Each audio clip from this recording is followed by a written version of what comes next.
Hello, boys and girls. So we left off on chapter 17 in Waiting for the Magic. Some of you guys might have heard these next two chapters because you were at our Google Meet, but if you didn't, here they are for you. Chapter 17. Winter came with winds and early spits of snow. The dogs disliked the cold, except for Neo, who loved it all. Even with their colorful knitted coats, Grace, Bryn, and Biddy complained when Papa and I walked them home from the dog park. Neo. Stop whining. Remember the whining fairy? Biddy. She doesn't fly in winter. Bryn. Her wings would freeze. Grace. Fairy wings never freeze. Papa laughed. You're quite the storytellers, you dogs, he said. Neo. No, you're the storyteller. I wonder, said Papa thoughtfully. Papa had been writing through the days when he wasn't teaching classes and late at night. Sometimes in the early mornings, when it was still dark, I'd hear the clicking of his fingers on the keyboard. It was a comforting sound in a funny way. That clicking sound meant he was there. The snow started to come down harder, covering the sidewalks. I looked behind me and saw all the footprints we made. 2 people walking, and the many prints of dogs. Neo's large prints, Bryn and Grace's smaller, and Biddy's the smallest, making a design of hopping and jumping. Papa turned to see what I was looking at. We smiled at each other. He took my hand as we walked. Snow began to blanket the dogs, a soft cover of it on Neo's head. When we got to our house, the door opened suddenly, and Eleanor stood there, her eyes big and frightened. What? Said Papa quickly. Mama's packing, said Eleanor. The dogs ran past us into the house, shaking snow all over Eleanor in the hallway. Bryn was in Mama's bedroom when we got there. Janie, said Papa, going over to put his arms around her. I think it's about time to go, said Mama, trying to close her suitcase. Wait, said Eleanor, running out of the room. Mama straightened up and then began to laugh as the dogs crowded into the bedroom.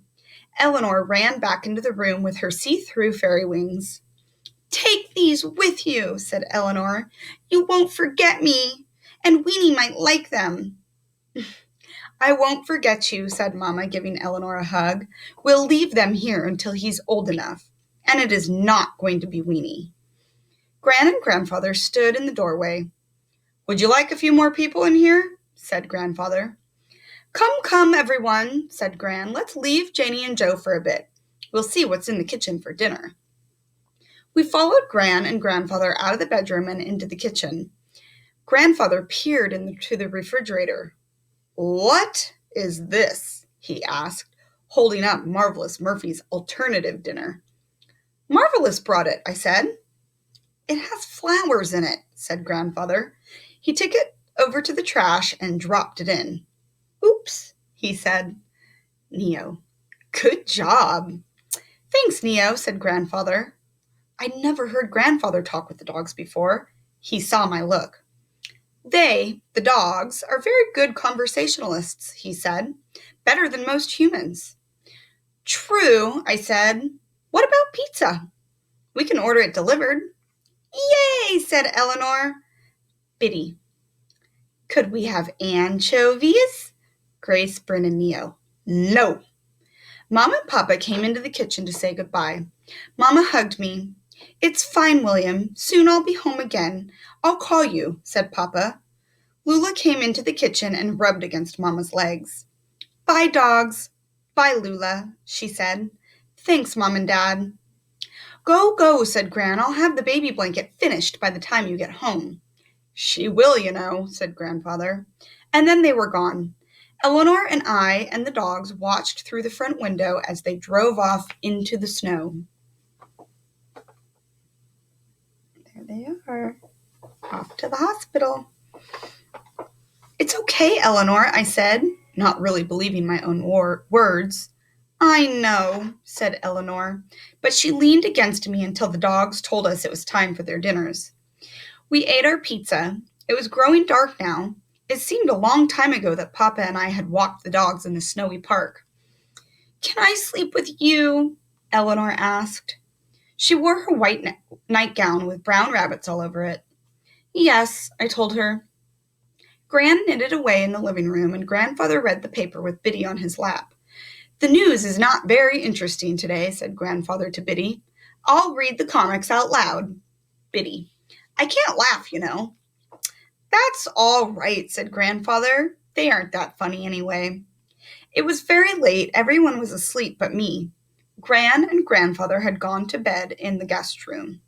Eleanor was in my bed sleeping with Lula. Neo was there, and Biddy. I had watched the moon come up and move across my window into the white branches of the maple tree. Suddenly, I heard the phone ring in the hallway. I jumped up and I ran to answer it. Hello? William, said Papa. I could hear both tears and laughter in his voice. Nicholas is here. Chapter 18.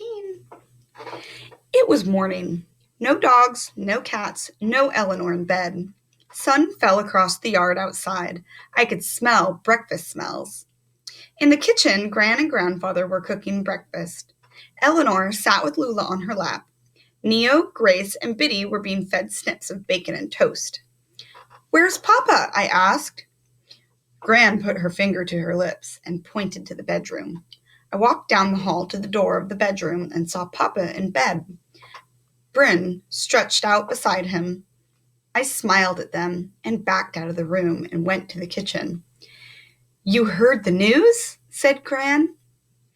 His name is Nicholas, said Eleanor. She looked at Grandfather. I probably can't call him Weenie anymore, can I? No, said Grandfather and Gran. Neo, Biddy, Grace, no, definitely not. Okay, said Eleanor. 8 pounds, said Papa. He looked tired. About the size of this, said Gran, holding up a ham. Dark hair, beautiful, like you were, William, said Papa. What about me? Asked Eleanor in her whiny voice. Biddy. Remember the whining fairy? You were, of course, beautiful from the beginning, Eleanor, said Papa. We can go visit Mama and Nicholas today, he added. Well, not you, Bryn. Bryn. Why not? Because you're a dog, said Papa. The minute he said it, he knew it was a mistake. Bryn was insulted. Grandfather laughed at the terrible look Bryn gave Papa, which was how we came to be driving to the hospital, Eleanor strapped into her car seat, shouting at bad drivers. 4 dogs sitting in the car with us. Now, said Papa, talking to the dogs, I can't sneak you in. You understand that, right? Bryn. Yes. Biddy. You could sneak me in. Papa sighed and looked in the rearview mirror. Gran and Grandfather were following us in their car. When I turned to look at them, I could see their smiles. They're laughing at us, said Papa. They are, I said. Papa put the brakes on as a car pulled out in front of him. Go to your house, shouted Eleanor. Biddy. Read a book. Neo. Watch a movie. Papa looked sideways at me and we smiled all the way to the hospital. Mama looked the same. Nicholas was bundled up in a white blanket and lay in a little bed of his own. He was almost the size of Lula. He stared at me with dark eyes. I took his hand and his fingers curled around mine right away. He is not pretty, said Eleanor, making Mama laugh. He's kind of pretty. All bundled up. No, but you will think he's beautiful very soon. Trust me, said Mama. See, she said to me, things are just the way they were before. Except better, said Papa. We have 4 dogs waiting outside to see you. What? Mama got out of bed and stood at the window looking down in the parking lot. Gran and Grandfather stood there with Neo, Biddy, Bryn, and Grace. Mama opened a side window and waved to them. If anyone saw me waving to dogs, they'd think I was nuts, said Mama. What are you doing? A nurse asked Mama. She had come into the room with medicine. She's waving to our dogs, said Eleanor. The nurse's name tag said Helen. She came over to the window and looked out. Well, isn't that just about the sweetest thing you've ever saw? she said, smiling. I have 2 dogs at home waiting for me to get off shift. Helen waved too. Gran and Grandfather waved back. And then Marvelous Murphy swept into the room wearing a scarlet knitted hat and a peasant shirt with bangles that made metallic sounds. She brought wrapped packages and an armful of flowers. She wore at least 7 necklaces of different colors. Eleanor's eyes widened at the sight. Wow, said Helen. I'm going. I think, however, she looked at Papa. Your wife will need to rest soon. Papa smiled and nodded at her. Marvelous burst into tears when she saw Nicholas, which made us all love her. Papa handed her his handkerchief and Eleanor held her hand.